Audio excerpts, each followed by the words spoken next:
寒い頃に採れる冬人参は煮物向きで加熱すると甘みが増します。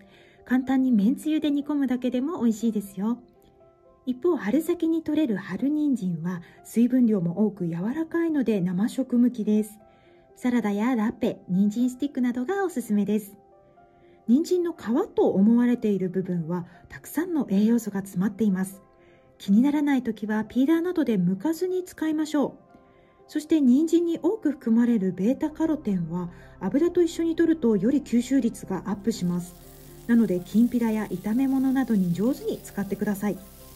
またサラダで食べる場合もオリーブオイルや油入りのドレッシングをかけるのがおすすめです。